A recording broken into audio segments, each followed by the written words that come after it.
Hello, I'm Hal Lublin. And I'm Mark Gagliardi. Since the dawn of humanity, one issue has gone unsettled. With the fate of the world in the balance, we're here to settle, once and for all. Best triathlon leg. That's right. Don't worry, everyone. We got this. Podcast should have a theme song. Podcast should not have a theme song. Yes, they should. No, they shouldn't. They sound good. Yeah, but people are just going to skip past it. You know what? You're right. We got this. Did they add a triathlon to the Winter Olympics? I think it's just the biathlon, which is not this at all. The triathlon is not a biathlon with one other thing. You know that, right? Yeah, it's bicycling and shooting and skiing. That's a triathlon, isn't it? It's cross-country skiing, then you get cross-country get biking. down on your belly, and you shoot at a target, and then you get on a bicycle. Why do all of these Winter Olympic sports seem like Nordic survival methods? Because they are. A lot of them start out as either biathlon in particular is traveling, hunting, but also other things like cross-country skiing was just how you got places. Like a lot of these are just ways you got places. Yeah. And then they added like, what if we were jumping? What if we did it in a circle really fast? I mean, it's also what if we danced? Going downhill. So if that's how you get places, it's how you get places once. It's not how you get home from places. It depends on which side of the mountain you live on. If you live up the mountain or down the mountain, that'll dictate. Yeah. Or if you're my dad, you lived uphill through the snow both ways. Yeah. So many parents. Oh my gosh. I mean, that whole generation. The baby always boomers. So snowy for them. It was a different time. Climate was different. But this is not the biathlon. No, this is Summer Olympics. Nope. Yeah, there is a triathlon. Yeah, they do the triathlon in the Summer Olympics. Yeah. It's also just something people do. Like, I know people who always seem like they were in decent shape and maybe were runners or were cyclists and then got into this like crazy competitive endurance world where you are doing the triathlon is made up of 3 parts. For those of you who don't know, usually you start swimming, bicycling, racing, I think, or bicycling to swimming to running. I think I you thought it usually was end running, right? To swimming to biking. Maybe it is. Maybe. See, this is how I let you know that I've never done one before. Yeah, neither have I. We're trying to figure out how do people exercise? I wish we had an episode about that. That part, well, we do have the one. This is from Christopher Peterson. Thank you, Christopher Peterson. This question. Thank you, Christopher. We're almost exclusively now taking all of our topics from Discord. Yeah. And I believe that's where this one originated. But it's just like there's a whole world of heavily competitive, like you're going and doing triathlon to triathlon to triathlon. You have bike sponsors. You may have swimwear sponsors. You may have obviously runners, and a lot of track and field athletes have sponsors for their gear. Then there's like the iron triathlons where it's like double, triple the distance, these like crazy distances that they run. That's what I'm looking at right now. An ultra triathlon is a 2.4 mile swim in a 50 meter pool. That would be a lot of meters. Yeah, but this is usually doing in open water. Yeah. Ultra triathlons, I'm looking it up right now, and I'm seeing 2.4 mile swim in a 50 meter pool. That's far. Which seems like a lot, because I get winded after 50 meters.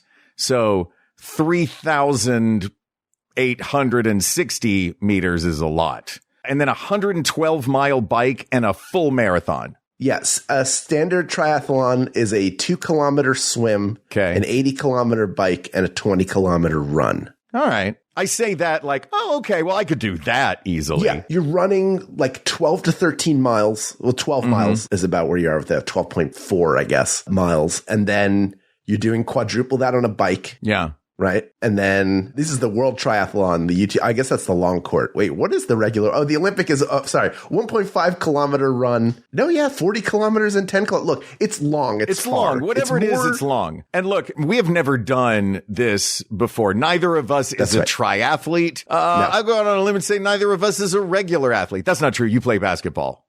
I am not a regular athlete. Yeah, you do run. I guess, yeah, that's a good place to start. Do you like doing all 3 of these things? I have never done a proper triathlon before. I have not either. I'm not a good race swimmer. I enjoy swimming. Of these three, I probably enjoy swimming the most. Like I like being in a lap pool. Doing it out in open water, these are all very different, right? When you run, for example, let's say you go to I think you might live near a park where there's an actual running track. Like a rubberized, it looks like asphalt, but it's rubber. Yeah, those are great conditions for running because it's flat, even, like there's nothing unpredictable about it, especially when there's no up or down. If you even a slight elevation to your running changes everything. And I learned that the hard way after I spent a lot of time running outside. Then I messed up my ankle, had to spend like 6 months in physical therapy rebuilding how I ran. Yeah. And spending time doing that, like all the time running, but with a brace and on a treadmill.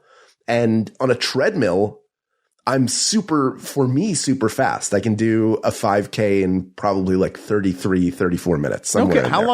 What's a mile? What's the equivalent of how long's your mile in that? I think my best mile ever is like 10 and a half minutes. That's great. Which is, for me, at my age, at any age, that's the fastest I've ever run ever. Then we did a 5K and I've been training every single day. So running that distance is not a big deal for me. And you start, when you're doing a race, your adrenaline gets going. So you start running faster. Plus it was like slightly uphill and I ran out of breath in like 45 seconds. Ooh, that uphill will get you. Yeah, it takes you a long time. So like you're dealing with that, then swimming, instead of being in like a calm pool, you're out in open water where there can be a little bit of a current. The wind makes like everything affects. It can be super cold, like all of the conditions that would make it more comfortable, maybe easier to do it for longer, which is great to do for health. Like in a competitive environment, everything becomes even more difficult. Yeah, it's like it seems like the other versions are the versions that I like to do, and the version you're describing is the game Pitfall from the 80s, the old Atari game. That's right. It like just hazard after hazard after hazard. There's no like ropes and alligators, though, I assume, in general. No. Because here's the thing. I've never been much of a runner. I enjoy running on a treadmill. I love swimming in a lap pool, and I love riding a bike as a form of transportation. Right. Because so many times in my adult life, I haven't had a car and haven't needed a car, or for whatever reason, I've been taking a bike, and I love riding a bike. I like a power assist bike nowadays because they have them to just rent off the street. But I like a regular bike too. But what we're determining in this, are we going with, I guess my question is, are we talking about the running leg of a triathlon versus the swimming leg of a triathlon versus the biking leg of a triathlon, or just running versus biking versus swimming? No. This is in a triathlon. It's specifically within the triathlon. This is a specific request, and our listeners are learning to be specific in what they ask. So the full title, which we didn't give here, was what's the best leg of a triathlon? Swimming, running, or biking? So it wouldn't be like, oh, your left leg. Like no opportunity to do. This is a straight interpretation. So normally you're doing swimming is going to be, it's like 1.5 kilometers. So not as bad. And then you're doing a longer run. Your run is about 6 miles. And then you're about 24 miles on a bike. Well, look, if we're going into natural habitats for this, I feel like swimming has to immediately get eliminated. Why? If that's the case, because look, the difference, there is such a vast gulf between, no joke intended, but between swimming in a gulf and swimming in a pool. Like I go down to the 24-hour fitness. I love it. There's a lap pool there. It's 50 meters. I jump in. I can do my freestyles. I can do my breaststroke. I don't do butterfly or backstroke because those feel like either too much energy, or backstroke feels like just lounging. But the other two I do, and I love it. And I love swimming because I don't get sweaty and hot and gross. I am I got the water over me. I'm an aquatic person. I love being in the water, but that is so vastly different than jumping into a body of water where you don't know if there are snakes or piranhas or other animals that can attack you, or algae that can get in your eyes. Like the goggles at that point aren't just so you can see. The goggles at that point become, preventing bacteria. That just feels like there's so many other elements. You're not swimming in a Yankee Stadium toilet. You know that, right? Look, man, I know that, but I mean, maybe you are. They were doing the swimming over the last Olympics. They were doing the swimming in the Seine. That's true. And they had made a whole big to-do about, like, here's the day that we're going to have the swim. So all of these French people were like, okay, this is the day before that. We're all going to crap in the river for fun. Like, yeah, you're right. I'm not swimming in the bathroom at Yankee Stadium, but it is a bit of a toilet, not just for humans, but for fish. I mean, yeah, I don't know what the volume levels that dissipate that all out are, but that feels to me like of all of the 3 different possibilities. Well, in the order of a standard triathlon, it's pretty much the same anywhere in the world. You start with the swim. The swim is the hardest part. Mm-hmm. It is the shortest distance generally. It is the hardest one to do because of outside of how many French people have been defecating in the water, just the way it moves. Technically, it's the hardest thing to do. And then you transition from swimming to cycling, which is supposed to be maybe a little bit more of a rest. You get to rest your upper body a little bit more while you're cycling. And then you transition to the run last. So shortest distance, longest distance, then the distance that is the middle between the two. Can I tell you, even though it doesn't measure out that way. I don't like anything about that order. Is there any version of that order that you would like? Yeah, of course. I think that, look, everything has its pitfalls, right? All of the different elements in a triathlon have their pitfalls. And being wet and then hopping onto a bicycle seat and letting my legs go and rub back and forth on whatever I was wearing in that water. Or is there like a moment where you change into your swimming clothes? Are you wearing the same thing the whole time? Do you towel off? I think there is like a transition period. But here's the good thing. If you're a fast swimmer, that gives you an edge on everybody else. They have to make up. Like, you've completed maybe the most arduous part before anybody else. I wonder what percentage of the time, and let's neither of us look this up. We can just make it up. What would you guess? If I told you to guess, what would you say is the percentage of time the person who wins swimming wins the whole thing?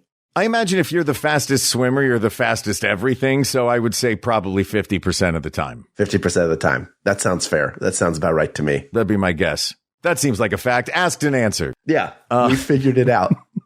But I think there are transitions. You have to put in the little lock-in because you're not on like a huffy like BMX bike. You're on a road bike with the really thin wheels that weighs very little. So you can, and it's like I think it has the lock-in pedals. So it's a whole, you do have to go get changed. Where the seat is basically a banana. Yes. To me, every bike seat is a banana. I've talked about this before. I think if you could put an easy chair on top of a bicycle, then I would ride it.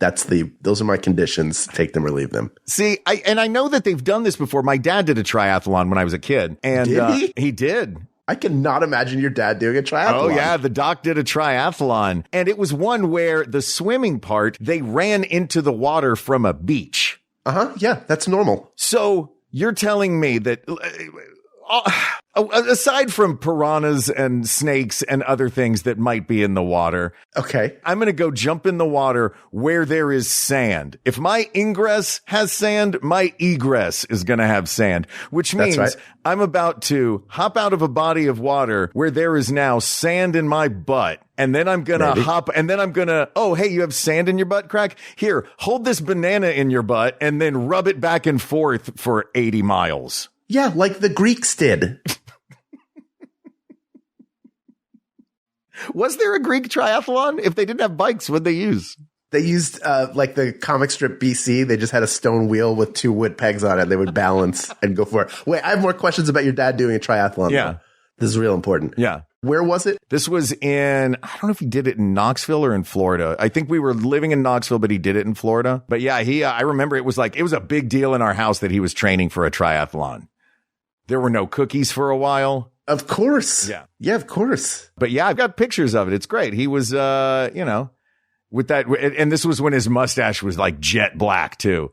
So here's this Italian with this jet black mustache coming around the mountain when she comes and, blazing through. The pictures make him look very cool and very fast. I don't know what place he was in, but in my mind as a kid and his son, he won. I feel like a lot of these races, you are either in a very elite group where you travel to these and you're trying to like winning means something, like you have to win. But a lot of times just the fact that he did it, that's the big deal. Yeah. So it doesn't matter where he placed. He finished the race and that's a huge victory. Look, that's pretty cool. As a Philadelphian, my dad went 15 rounds. That's right.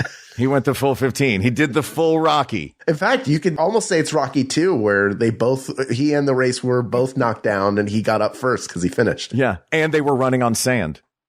Yeah. Yo, Adrian, I did it.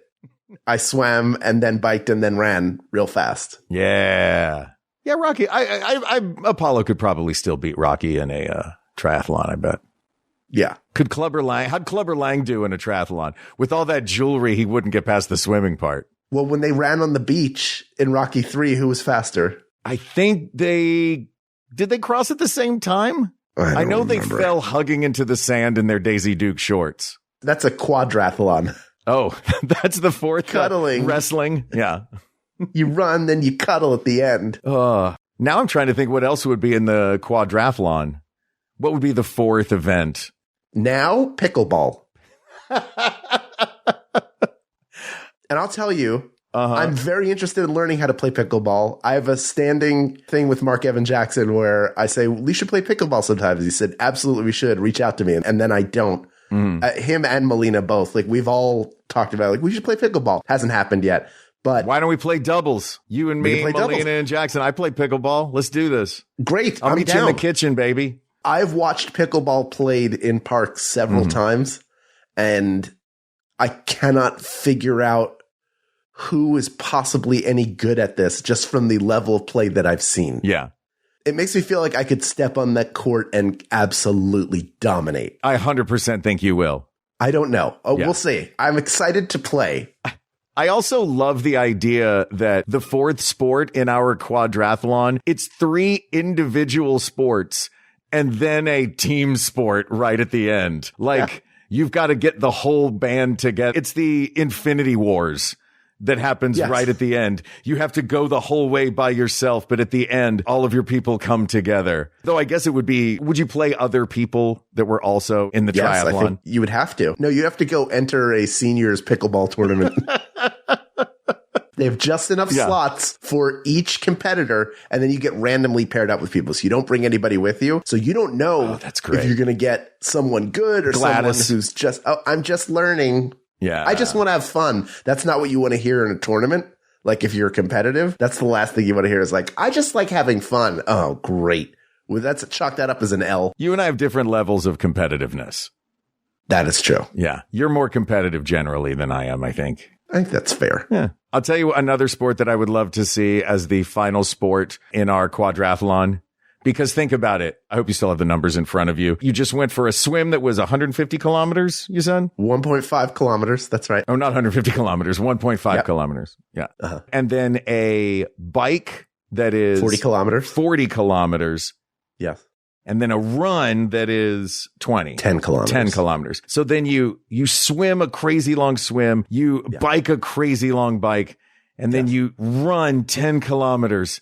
And as you think you are crossing the finish line, you are handed a shot. Not like the drink, like like shot put. That's the fourth thing. And you're so exhausted at the very end. And the last thing you have to do is just... you have to do a shot put. You have to spin yourself around and stay in the circle. Spin around, stay in the circle. I bet those shots would not go terribly far. Oh, people would get hurt. And not just the people throwing. No. It would land on people's feet. It would go into the crowd. Oh, yeah. It's too difficult. I'll tell you what. Let's take a break and we'll pair off that fourth event. We'll get rid of it. Yeah. We'll talk a little bit more about those 3 events. Perfect. And then we'll figure out which one is the best leg for Christopher once and for all. Sounds good. All right. We'll be right back. Hey, it's TV Chef Fantasy League. You know, the podcast where we watch cooking competition shows and we treat them like fantasy sports. Right now, we're getting ready for Top Chef Carolinas. We spend all year covering these competitions, but now it's time for the main event. The apex predator of competitive cooking television shows. Tune in, draft a team, and play along. With your hosts, Sierra Cato, Mike Cabalon, and Ify Wadiway. New episodes every week at MaximumFun.org or wherever you get your podcasts. Wonderful is a podcast where we talk about things we like. That's hard to sell in a promo like this, so we've enlisted the help of piano rock superstar Billy Joel to tell you about some of the topics we've covered. Take it away, real Billy Joel. Diddy Rock spin on Lakeside, Worcestershire, Circle Time, Sega Dreamcast, Caesar Salad, Tower of Hanoi. Keep me up, 8 time capsules, Wayne's World, Cheese Bulls, Wallace Stevens, Donkey Kong, Fun Size Almond Joy. They didn't start the podcast. Except that's not true, they did 22. They didn't start the podcast. No, they actually did. That was in fact a fib. Listen to Wonderful every Wednesday on MaximumFun.org or wherever you get your podcasts. Thanks, Real Billy Joel. No problem, Griffin. All right. What is going to make a great leg of this, do we think? Is it, and are we looking from the point of view of the spectator of a triathlon, the athlete within the triathlon, the sport as a whole? I got to be honest with you, Mark. Yeah. As someone who now I watch a lot of track and field now, more than I ever did before I met Jennifer, and certainly a lot more than I ever did before I started running myself. Like outside of the Olympics or just every 4 years? Oh, yeah. 'Cause there's a whole global, like a diamond league. There's stuff happening all the time. Oh, okay. The Olympics are the big event that we see every 4 years that brings all these people together. But the reality is there is a season every year where they're competing in these events to build up to the Olympics. And unless you really do any of these sports yourself, I think they're all kind of a snooze to watch. Yeah. I like, that's why I like the short form ones. Right. I like that. For me, sports is about tell me how it works. Tell me the players in the game that are the likely winners. Tell me what the rules are. Ready, go. And that's why I love the Olympics, because it's a neatly constructed package with a bow on it. Here's where the person from your country ranks within that. And here's a little special or, special interest story about them. Give me the little package ready to go. So for me, it doesn't really matter the gameplay of it all, because I'm not watching like NASCAR 500 laps. I'm watching 4 laps in a pool, or I'm watching a sprint, or I'm watching, a couple of times around the track. Right. But those longer races are exciting if you know what's going on. The same way that baseball is really boring unless you understand. Once you understand like the chess game of it, then every single pitch is exciting. Or to flip it away from sports, there are people for whom TTRPG, like Dungeons and Dragons, is just like you roll a bunch of dice and someone's a wizard. Like that's all you know of it. But once you understand the rules and how every decision you make affects the story that this group is telling together, then it becomes, that gets you to the place where you have performers, you are watching people play a game and they sell out Madison Square Garden. That's how you get there, is people understand the game. They understand the intricacies of it. So any sport of these three, I think running is the one that the most people do wrong everyday life. Yeah. I mean, look, well, you did it wrong previously and got repaired in how to do it. I imagine I would still be doing it wrong because I've never been taught otherwise. The only thing about running form that I was taught as a little kid that stuck with me, and if I'm running, I will still think this, it was try to kick yourself in the butt. Oh, yeah. That was what I was told as a kid, was running is just trying to kick yourself in the butt. Alternating legs, trying to kick yourself in the butt. Sure. Yeah. Especially if you're sprinting. But like I will watch people run now just recreationally, and just I look at it and go like, oh no, you're messing up your knees. You're going to mess up your ankles. You're working too hard. The economy of motion that's required to run properly, especially over a long distance, it impresses me when people are like the people who are really good at it, because they make it look so easy. And then all of a sudden you're watching an Olympic race, whether it's not the really short form races, but like if it's a mile, if it's a 1,500 meters, something like that, like you see at the end, the person who's been sort of the front middle of the pack who then opens it up and takes off. Yeah. Because they're watching everybody else and you see them make their move. Like there's a thing to it other than run flat out as fast as you can the whole time. And I would imagine that doing that at the end, just because you've already swam as long as you have and then biked as long as you have, to then run for 6 miles at a decent pace, is that to me makes it the best leg, because you have to win a foot race after everything else. Yeah, I guess that's the most exciting as a viewer. I imagine that's pretty exciting as a participant. Like just to figure out the ability of keeping something left in the tank is like, where do you even put that tank if you've been doing all of this other stuff? You know what I mean? Right. And the other thing is part of a triathlon is you're working different muscles. Different muscle groups are required to swim. Right. So I think you can only do certain strokes. You can't do like the butterfly. I think it's like a crawl or freestyle. I think. But that requires a different muscle group than riding a bike really fast, which is different than the muscle group you use when you're running. They're all like, that I would think they would be the same. You would. Right. You would think, but you think it like one's an upper body. In fact, I would put the swimming second. I would go lower body, upper body, lower body. Well, no, because swimming, you're using your arms too. No, I'm saying lower body. That's why I'm saying I'd put swimming in the middle. You're using more of your arms, I think. Lower body for a bike, then upper body for swimming, then lower body again for running. Oh, that's a good point. You would think it's entire body. Yeah. Because you're using your arms to crawl, yes, but you're also kicking your legs. Like, think about how much you kick your legs when you swim. Mm-hmm. That part, I would say you're working the hardest of any part because you're only using an arm at a time. Mm-hmm. Your legs are going the whole time. They got to keep swimming moving. For out of all sports all athletics. And we've talked about this on the show before, and we talked about exercise is by far the most efficient way to burn calories. So you are doing the most work with all that resistance when you're swimming. Yes.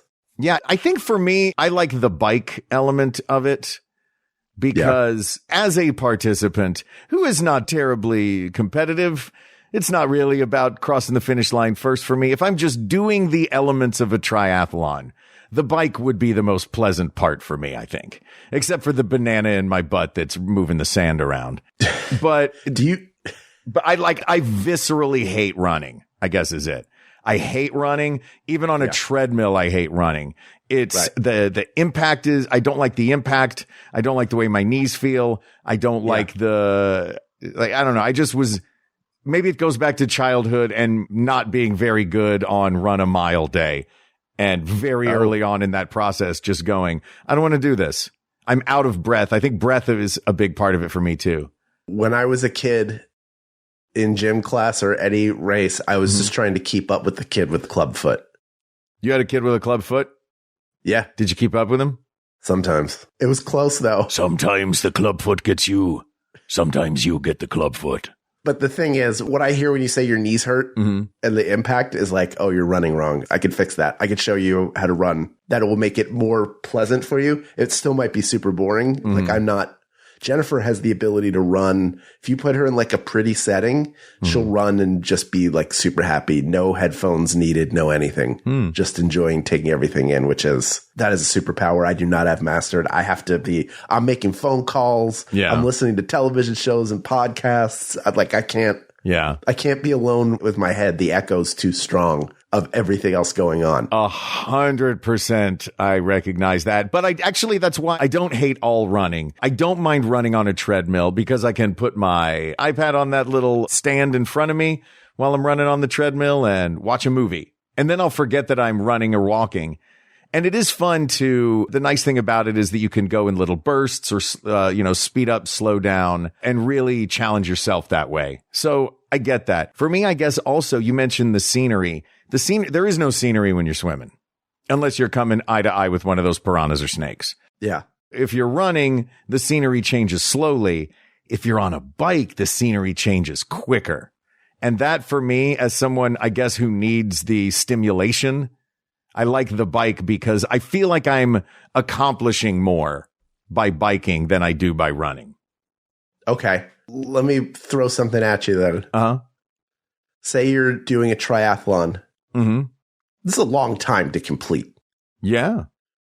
And you're drinking a bunch of water because you have to stay hydrated during, especially like swimming. You're not even thinking you need to stay hydrated. So you're constantly drinking water. Would you have any concern about anything that might have to happen during that race, Mark? I mean, I'd probably have to pee. Actually, I don't know if I would have to pee because if I'm just sweating all this water off, when I sweat a lot, I never have to pee. Do you know that there are people who sweat and have to pee? Do you know what they do? What do? They just go. In their shorts? You just don't move the shorts so nobody sees any bits, but so all of a sudden the bike race turns into Spy Hunter where they're spritz it out behind. And, obviously. Oh, no, an oil slick. Yeah. You wish it was an oil slick. And if it is an oil slick, see a doctor. Yeah. You'll never pray that you were on the back of a truck more than when you run into somebody else's mist cloud at a triathlon. Also, the water, everybody could go there. Yeah. But that's a little bit more spread out. I mean, it's gross, granted. Mm-hmm. But to me, just the thought of that it could mist out and spritz in my face, I would eliminate biking immediately. Wait, from that, just the idea that it could happen. Hold on a second. Is this a thing that you know people have experienced? This? I don't know. I don't know about anybody getting misted in the face, but I do know people go while they're on the bike. I think it's almost like a rite of passage. To go while you're on the bike? Yeah. I mean, but it's just going to drip down on the ground, I would assume. Your bike is not going fast enough. Mark, you're traveling very fast. Should I remind you? Yeah. I guess there is the communal element of the biking that's a part of it. Like when you see in the Tour de France, if one person goes down, everybody goes down when they're all in that big cluster. So if one person gets sprayed, everybody's getting sprayed. We rise or we fall together in the bicycle portion of this. I guess I'm curious about the transition moments. Like, so if it becomes a neck and neck race at the very end, is it, that means running. That every element of this, you have to be moving quickly. So like, you're not just swimming, biking, and running. You are speed changing and speed you gotta change. Picking up a bike. Yes. And speed stripping a thing off. Yes.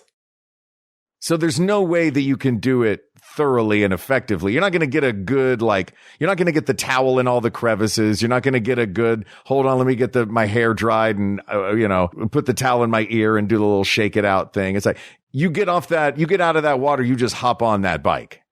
Yeah, but you're deep enough in the water. You have this idea that sand's getting into your cracks and crevices. If you're going from the beach, if you are running from a beach, it rinses out. But I guess I've never really. You don't slide like a dog trying to wipe itself on the ground when you're done. Oh, that's the fourth. That's the fourth event is scooching. Yeah, that's the fourth. I think you rinse off before you change into stuff. I'm sure.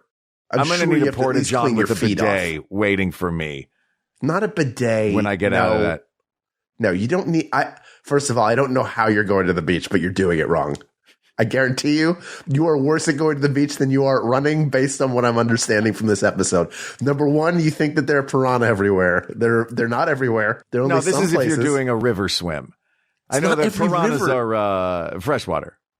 Wait, what are you, in the Nile? Potentially. They have Olympicses all over the world, man. Last time it was the Seine. Another time it was the Tiber. One time it was the Yangtze. We don't know, man. None of those have piranha in them. What happens when Peru gets the Olympics? Then there will be piranhas. It'll be an extra thing. Oh, man. That feels like when you add some biathlon elements. You add skiing and shooting, but you add water skiing. Yeah, I'm going to biathlon a ticket home because I'm not interested in being eaten by a piranha in the water. All right. Swimming is out. I think we both agree. We're going to take the swimming out of it. Yeah, I think swimming's out. Because of all the sand in the cracks. Because of all the sand in the cracks. I think it's running because it is to me, that's the least, it's a little bit less dependent on equipment. Like shoes matter. You want to have the lightest possible shoes. Mm-hmm. While you're running, you need to have support and stuff. But bikes get so crazy. Like you want a super expensive one that weighs nothing. And this one has this and that one has that. Like the equipment gaps can be a little bit bigger. Yeah. Than running. Running's a little bit more equalized in terms of you are able to run well and pace yourself or not. Like that just comes down to training. That's a little bit less about how much money you can spend or who can sponsor you.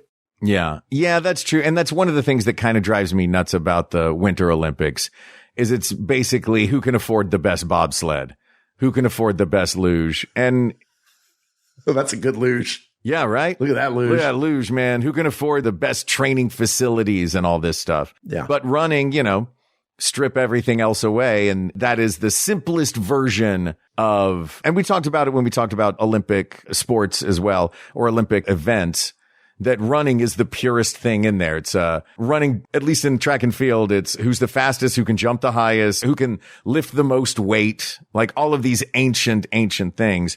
And if it's as simple as who can be the fastest, then yeah, taking the slightly unfair element of the bike out of it, that makes sense. Yeah. I guess I just like I like a bike. I like biking. I like the bike. I like the amount. I like how fast the world goes by on a bike as opposed to running when I'm like, okay, I just got to run to that traffic light. And that traffic light in front of me does not get any bigger for an hour. Will you come to the park with me sometime and we'll run together? I would love to. This is at like 4 a.m, right? No, this is not. We'll pick a time that does not have to be early in the morning. We'll do it. I could do early in the morning. I actually like early in the morning because it makes me feel like I'm starting my day before everyone else. All right. Well, we'll find some time and go, who knows, maybe this weekend. We'll see. All right. Well, in that case, bring us home. All right. People of the world, strap on your shoes, your shorts, your shirt, a hat, some sunglasses maybe, and then you're ready to go. Just you and the road. And you hopefully running with proper form where you're not pounding your feet into the ground and hurting your knees, or you're like, it's just equal. There's something equal about running where the equipment doesn't matter as much and you don't have to spend a bunch of money to do it. And I think there's a reason why it's the last leg. Part of it probably is the effort involved. Like the biking is a little bit of break from the swimming and the running is going to be a little bit more intense, but also it's like an opportunity to really catch up and get in there and show what you can do. And that's why running is the best leg of a triathlon, Christopher, and everybody else asked and answered. Whew. Well, usually at the end of an episode, I'll say like, oh, that makes me want to go watch more Catherine O'Hara movies. Or, you know what? Yes. That makes me want to go and bake this perfect chocolate chip cookie. This doesn't necessarily make me want to go put sand and bananas in my butt and then run 20 miles, but it makes me appreciate it. And it does make me want to go running with you on a flat surface with what looks like gravel, but is actually rubber bouncing me and supporting me underneath. Yeah, it'll be kind of like that. All right. I'm in. 100%. Let's do this. Yeah. This topic is closed, but there are many more topics to discuss. So please reach out to us via email at wegotThisPodcast@gmail.com. Or you can find us on social media at We Got This Podcast. We are at We Got This Show on Instagram. Subscribe to our YouTube channel and be a member of our Discord, because that is pretty much exclusively where we're getting all of our topic suggestions right now. Just go to bit.ly/WGT Discord. Thank you to producer Ken Plume, researcher Kate McManus, graphic designer Eric Hellman, and QA engineer Jen Alba. And thanks, of course, to our musicians, Jonathan Dinerstein and Mike Furman, for our score and theme song, respectively. And thanks to you, the people of the world, for giving us a reason and an opportunity to have the joy of sitting together and talking about the things that we love and the things that drive us crazy and the things that make us laugh and the things that we care most about. And that is the people of the world. That is this show. We wouldn't do it without you. We couldn't do it without you. So to you, we say thank you, thank you, thank you. For Hal Lublin, I'm Mark Gagliardi. For Mark Gagliardi, I'm Hal Lublin. And don't worry, everybody. We got this. We got this. Maximum Fun, a worker-owned network of artist-owned shows supported directly by you.